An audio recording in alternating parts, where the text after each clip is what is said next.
कोविड-19 महामारी के दौरान प्रदेश सरकार में एकत्रित हुई आर्थिक सहयोग राशि 81 करोड़ रुपए का हिसाब प्रदेश की जनता को दे। उन्होंने कहा कि जिस तरह से पंजाब में कांग्रेस सरकार ने इस राशि का हिसाब किताब जनता के सामने प्रस्तुत किया है, उसी तरह से हिमाचल के मुख्यमंत्री जयराम ठाकुर भी इस हिसाब को क्यों जनता के सामने नहीं रख रहे हैं।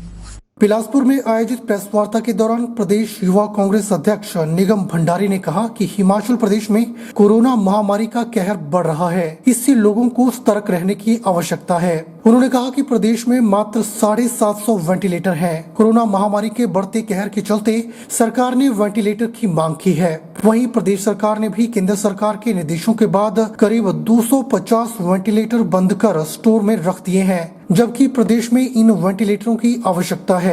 उन्होंने कहा कि कोरोना महामारी के नियमों की धज्जियां सरेआम भाजपा नेताओं के द्वारा उड़ाई जा रही है। इन नेताओं को भी जुर्माना नहीं किया जा रहा है, जबकि आम जनता को जुर्माना लगाकर परेशान किया जा रहा है। निगम भंडारी ने कहा कि सरकार आम जनता को परेशान करना बंद करे। यदि बंदिशें लगाई गई हैं तो उन बंदिशों का जो भी उल्लंघन करता है उसके खिलाफ कार्रवाई अमल में लाई जाए। आज 1 साल होने को आया है। हम सरकार से पूछना चाहेंगे, साल पहले जो इंफ्रास्ट्रक्चर था वो ज्यों का त्यों आज भी वैसे का वैसे ही है। ऑक्सीजन सिलेंडर्स की कमी है, वेंटिलेटर्स की कमी है। जहाँ इतना धन आपको जनता के द्वारा दिया गया, उसके बावजूद भी इतनी कमी यहाँ पर क्यों आ रही है और आपकी क्या तैयारी है? मुझे नहीं लगता कि इस महामारी से लड़ने के लिए आपकी कोई तैयारी हो चुकी है। आपने प्रदेश की जनता को कहते हैं कि हर्ड इम्यूनिटी पे छोड़ दिया है कि आप रिस्पॉन्सिबल हो, आप खुद अपने इस महामारी से लड़ाई लड़ो।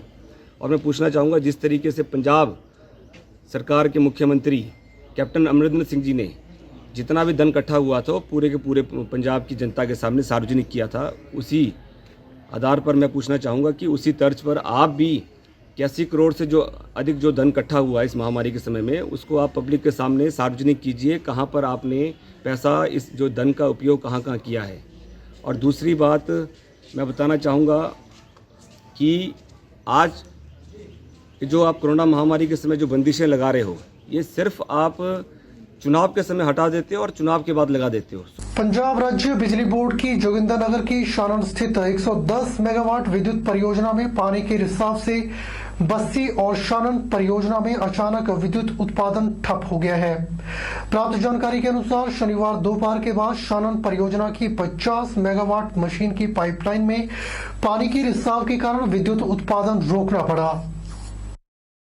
किसी भी प्रकार के नुकसान की पुष्टि परियोजना प्रबंधन की ओर से अभी तक नहीं की गई है, लेकिन विद्युत उत्पादन ठप हो जाने से दोनों ही परियोजनाओं को हजारों रुपए का नुकसान हुआ है। मिली जानकारी के अनुसार परियोजना में विद्युत उत्पादन के दौरान इंजीनियर भी मौजूद थे, जो पानी के रिसाव को देखकर कुछ समय के लिए सहम उठे थे। इससे पहले कि कोई बड़ा नुकसान हो पाता, परियोजना में तैनात अन्य कर्मचारियों ने बड़ी होशियारी से 18 नंबर स्थित पेनस्टॉक का पानी रुकवाया, जिससे परियोजना बड़े नुकसान से बच गई है। शानन परियोजना के एससी हरीश शर्मा ने बताया कि विद्युत उत्पादन के दौरान पानी का रिसाव सामान्य घटना है। शनिवार को हुए पानी के रिसाव से किसी प्रकार का नुकसान नहीं हुआ है। मशीनों की टेस्टिंग जारी है और विद्युत उत्पादन भी जल्द ही शुरू किया जाएगा।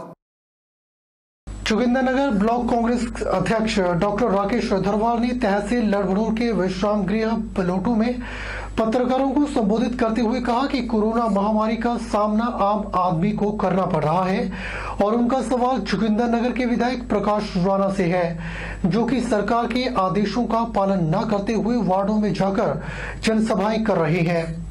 राकेश धरवाल ने कहा कि कोरोना महामारी के कारण जोगिंदरनगर उपमंडल में 1 सप्ताह के भीतर मौतें हुई हैं और सामुदायिक फैलाव हो चुका है और दिन प्रतिदिन कोरोना पॉजिटिव के मामले सामने आ रहे हैं। पिछले दिन सिविल अस्पताल जोगिंदरनगर में भी एक कोरोना संक्रमित व्यक्ति की मौत हुई है। उन्होंने कहा कि जोगिंदरनगर के विधायक प्रकाश राणा लोगों की जिंदगी से ऐसा खिलवाड़ न करें। उन्होंने कहा कि चुनाव से पहले जोगिंदरनगर के विधायक प्रकाश राणा ने कहा था कि चुनाव जीतने के बाद वह बेरोजगार युवाओं को नौकरी देंगे और हिमाचल में नौकरी हेतु व्यापारिक संस्थान खोलेंगे। इस पर ब्लॉक कांग्रेस के अध्यक्ष राकेश धरवाल ने कहा कि यह सब घोषणाएं धरी की धरी रह गई है।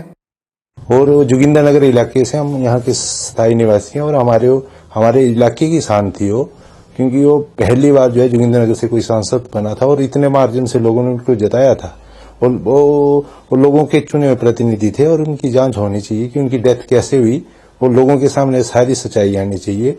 लेकिन सरकार जो है इसके ऊपर जो है कोई ऐसी इंक्वायरी नहीं कर रही है और इसको इस मैटर को जो है दबाने की कोशिश कर रही है। गर्मियां शुरू होते ही लड़भड़ोल के पेयजल स्रोत सूखने की कगार पर पहुंच गए हैं।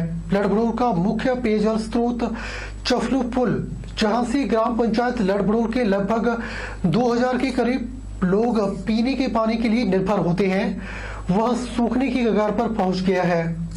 इसके अलावा आने जाने वाले राहगीर भी इस पेयजल स्रोत का पानी पीते हैं। अगर भविष्य में यह पेयजल स्रोत सूख जाता है तो क्षेत्र के लोगों में त्राही का माहौल बन जाएगा। इस पेयजल स्रोत चफलू पुल का पानी दिन प्रतिदिन घटता जा रहा है, जो कि चिंता का विषय है। इस बारे में जल शक्ति विभाग लड़भड़ोल के सहायक अभियंता प्रदीप राठौर से बात हुई तो उन्होंने बताया कि अगर भविष्य में पेयजल स्रोत चफलू पुल का पानी सूखता है तो चफलू पुल के साथ लगती हैंडपंप के साथ टंकी लगाकर लोगों को पानी दिया जाएगा।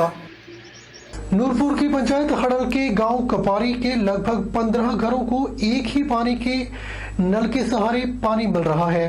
किसी को 2 बाल्टी पानी, किसी को 1 और किसी को पीने के पानी की 1 भी बाल्टी नसीब नहीं हो पा रही है। गांव की औरतों को पीने के पानी के लिए बावड़ी पर जाना पड़ता है, पर अब वो बावड़ी भी सूख गई है, जिसके कारण गांव की औरतों को पीने के पानी के लिए दूसरे गांव की बावड़ी पर जाना पड़ता है, जिसके कारण पीने के पानी के लिए काफी कठिनाइयों का सामना करना पड़ रहा है। गांव के लोगों ने प्रशासन से मांग की है कि उन्हें पानी की समस्या से निजात दिलाई जाए, अन्यथा गाँव के लोग विभाग के दफ्तर आकर धरना प्रदर्शन के लिए बाध्य होंगे। हड़ल पंचायत गांव की महिला इंदिरा देवी ने कहा कि हमारे यहाँ 10-15 घर हैं और एक ही नल है, उसमें रोज 2-3 बाल्टी पानी आता है, कई बार वो पानी भी नहीं आता है। हमें पीने का पानी लाने के लिए दूर दराज बावड़ी पर जाना पड़ता है और वहाँ भी पानी सूख जाता है। मजबूरन दूसरे लोगों के घरों में पानी के लिए जाना पड़ता है। हम लोग पिछले 1 साल से शिकायत कर रहे हैं, पर कोई सुनवाई नहीं हो रही है। हमारी IPH विभाग, प्रशासन और सरकार से अपील है कि हमें इस समस्या से निजात दिलाई जाए। IPH विभाग के SDO देवेंद्र राणा ने कहा कि मुझे मीडिया के माध्यम से पता चला है कि कुछ लोग पानी न आने की शिकायत कर रहे हैं, जबकि मैं और मेरा स्टाफ कुछ दिन पहले वहां गए थे तो मैंने वहां पर कुछ पाइपें भी ठीक करवाई थी, मगर उसमें कुछ लाइन खेतों में से गुजर रही है और खेतों में फसल होने की वजह से काम नहीं हो पाया था। अब जैसे ही फसल की कटाई हो जाती है तो वैसे ही सारी लाइन ठीक करवा के पानी की व्यवस्था सुचारू ढंग से की जाएगी। हमारे 9, 10, 12, 15 टोल हैं, घर हैं और उसमें एक नलका लगा हुआ है और हमें पानी की बहुत दिक्कत है। 1-2 बाल्टियाँ ही भर पाती हैं, कभी तो वो भी नहीं भरती। और हमने कई बार प्रशासन के पास जाकर इसकी रिक्वेस्ट भी की है, वहाँ पे शिकायत भी की है और 1 साल से हम इसके चक्कर लगा रहे हैं दफ्तर के, फिर हमारी सुनवाई नहीं हो रही है। हमें सिर्फ दिलासा दिया जा रहा है कि आपका पानी आ जाएगा, पाइपें डल गई हैं, चालू हो जाएंगी, पर हमारी कोई भी सुनवाई नहीं हुई है। तो सर हमारी ये रिक्वेस्ट है कि जितना जल्दी हो सके हमें पानी की समस्या का हल किया जाए। की तरफ से पता चला है कुछ लोग कर रहे कंप्लेंट पानी की, तो मैं मौके पे गया था, जी भी सारे मौके पे आ गया, उनका मौका देखा था हमने, तो कुछ पानी की प्रॉब्लम थी, हमने पाइपें डाली थी, तो कुछ फसल की वजह से हमारा काम हो नहीं सका पूरा। तो जैसे फसल कट जाएगी, पूरा खेत साफ हो जाएगी, उसके बाद हम पूरे नई पाइपें बिछा देंगे, उनको कनेक्शन दे देंगे, पानी का स्टोर कर देंगे, सभी को पानी की प्रॉब्लम सॉल्व कर देंगे। बुलेटिन में दोबारा से वक्त हो चला है एक छोटे से ब्रेक का। ब्रेक के बाद तुरंत हाजिर होते हैं।